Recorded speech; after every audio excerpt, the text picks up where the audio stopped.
Amos 9 ayat 13. Mari kita buka Amos 9 ayat 13. Kalau sudah ketemu katakan amin. Kita bersama-sama membacanya. Silakan ditayangkan di monitor depan untuk multimedia. Amin. 3, 2, 1. Sesungguhnya waktu akan datang, demikianlah firman Tuhan, bahwa pembajak akan tepat menyusul penuai dan pemilik buah anggur, penabur benih, gunung-gunung akan meniriskan anggur baru dan segala bukit akan kebanjiran. Saya mau tanya, ibu bapak sekalian saudara, ngerti nggak ayat ini? Siapa yang jujur sekilas, 2 kilas, 4 kilas mulai hari ini, mungkin tahun baru kalian baca, belum mengerti? Jujur, angkat tangan. Terima kasih atas kejujurannya. Ada lagi? Cuma 1 orang yang ngerti. Ada 2 orang. Jujur aja nggak ngerti. Oke, berarti semua ngerti? Belum juga kan? Saya akan mengajak membaca terjemahan dari BIMK, Bahasa Indonesia Masa Kini. Ya, yang punya Alkitab elektronik pasti ada di situ. Kalau enggak, dengarkan, saya akan bacakan. Jadi Amos 9 ayat 13 diterjemahkan menurut versi Bahasa Indonesia Masa Kini, yang saya percaya ini lebih mudah dimengerti. Karena saya sendiri ketika baca tadi ayat terjemahan tadi itu berulang-ulang saya baca, agak sulit kita mengerti. Coba ya, BIMK, coba saya lihat. Ada yang udah ketemu? Saya bacakan ya. Versinya Amos 9 ayat 13 berkata seperti ini. Tuhan berkata, akan tiba waktunya gandum tumbuh begitu cepat sehingga musim menuai tak ada putus-putusnya.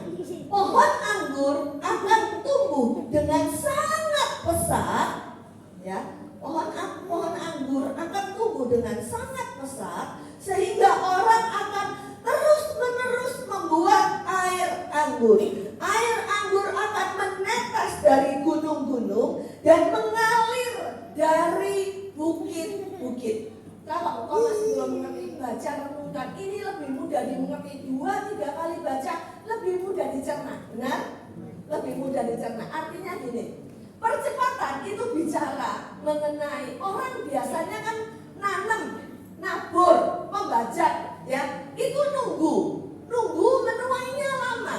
Nah, tapi firman Tuhan bicara, gak usah nunggu lama. Ketika engkau menabur, membajak, merawat, atau mengerjakan tanahmu, ini perumpamaan analogi tentang bertani, orang bercocok tanam. Mungkin bagi sebagian kita yang pekerjaannya bukan petani, pasti ya gak ngerti ini. Tapi bayangkan, paling gak tahu orang nanam itu awal kayak orang mau menuai itu harus menabur dulu, harus membajak dulu. Nah, ini bicara mengenai bangsa Israel itu akan mengalami, dan terus saya percaya digenapi nubuat Tuhan, nubuat melalui Amos, akan mengalami pemulihan yang kita bilang kok lama, seperti doa-doa yang kita naikkan. Mungkin kita berdoa untuk sesuatu, pokok doa, ya, pokok doanya tak rasanya lama Tuhan jawab.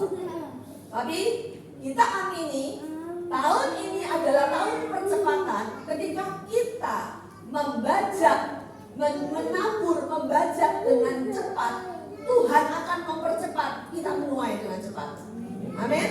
Tuhan akan memulihkan pada waktunya. Nah, ingat ada 3 poin yang kita imani akan kita terus sepanjang tahun ini akan menjadi rema atau bagian dari hidup jemaat GB Batu Penjuru. Ingat apa 3 poin itu? 1, tahun percepatan, berarti tahun mujizat.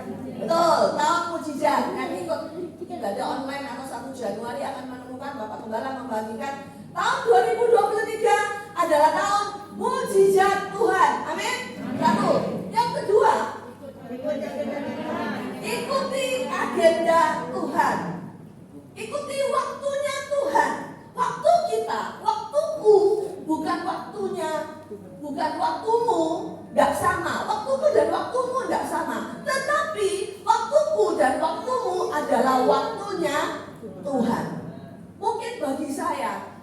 Mungkin bagi saya, yang misalnya atau bagi sebagian kita, yang saat ini contohnya, yang anak muda, yang saat ini belum menikah di usia kepala 3, perempuan misalnya. Biasanya kalau zaman dulu, kalau sekarang lebih enggak ya, kepala 3, perempuan kepala 3, waduh, belum menikah, belum dapat jodoh, panik, itu ya, tabrak sana tabrak sini katanya. Atau yang laki-laki, ketika orang tuanya mendesak, ayo papa mama kepengen cepetan kamu punya keturunan, ya sudah, siapa yang masuk pintu langsung saya sambut seperti itu. Bukan, waktuku dan waktumu, ada orang yang lebih cepat melakukan sesuatu, menikah, mulai bahkan ada yang berkata begini, kamu sudah usia 50 tahun ya. Adik saya usianya udah berapa tahun ya, adik saya tuh yang paling kecil itu usianya sudah anaknya 2, udah SMP dan SMA, dia tiba-tiba memutuskan mau kuliah lagi.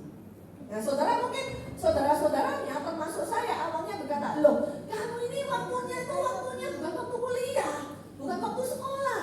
Apalagi dia dari lulusan teologi ya, tiba-tiba dia ingin mengambil kuliah kedokteran dan di Jepang. Dan dia bilang, loh semua berkata kamu ini gimana? Di Jepang tuh kuliahnya mahal banget. Dia pernah tinggal di Jepang dan tiba-tiba dia memutuskan setelah berapa tahun pelayanan, dia punya alasan. Saya percaya Pak, Tuhan izinkan nantinya, belum nih baru kali ini. Itu waktunya Tuhan. Kalau Tuhan izinkan, kadang kita pikir gak cocok kamu itu, waktumu itu gak cocok, waktumu itu dulu. Seharusnya dulu kamu itu kuliah, seharusnya dulu kamu itu kerja di bidang ini, seharusnya kamu ini dulu sudah mulai pacaran dan sebagainya. Sekarang telat, kalau sekarang baru nikah gitu misalnya dan sebagainya. Itu waktumu, itu waktumu, tapi agendanya Tuhan berbeda. Amin. Agenda Tuhan itu waktunya Tuhan.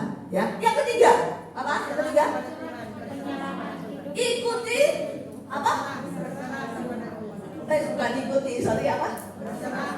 Penyerahan diri terus menerus. Menyerahkan diri kita kepada Tuhan terus menerus. Taat pada Tuhan, pasrah pada Tuhan. Sudah berusaha, setelah melakukan sesuatu, harus melakukan sesuatu dulu. Melakukan sesuatu, berusaha itu harus. Tapi serahkan dirimu terus-menerus kepada rencana Tuhan. Agendanya Tuhan. Rencana dan agenda Tuhan dan juga mujizat Tuhan. Saya katakan, Bapak Ibu Saudara, ini penting hari ini yang mau saya bagikan. Mujizat Tuhan, rencana Tuhan, bahkan kita menyerahkan diri kita terus-menerus, itu pun di tahun 2023 akan percuma, akan tidak ada artinya kalau kamu belum melakukan satu hal ini. Yaitu apa? Kalau engkau belum melakukan hal ini, yaitu kalau engkau malas. Saudara, benar, cuma sederhana yang saya bilang, mujizat Tuhan tidak akan terjadi. Agendanya Tuhan mungkin kau tidak akan nangkep, ini loh agendanya Tuhan. Dan bahkan kau berkata, aku sudah menyerahkan diriku terus-menerus, tapi engkau malas. Saudara, ketika dikatakan di dalam firman Tuhan ini, orang membajak, belum lagi membajak, tiba-tiba musim menuai. Saya tanya, membajak, menuai itu bekerja enggak? Apakah ada yang mengerjakan bagi dia? Tidak, dia mengerjakan sendiri. Zaman sekarang pun pakai mesin, membajaknya pakai mesin. Kita duduk pun perlu ada yang mengoperasikan, paling enggak mencet tombol, betul enggak? Itu sebuah action. Ada sesuatu yang dikerjakan.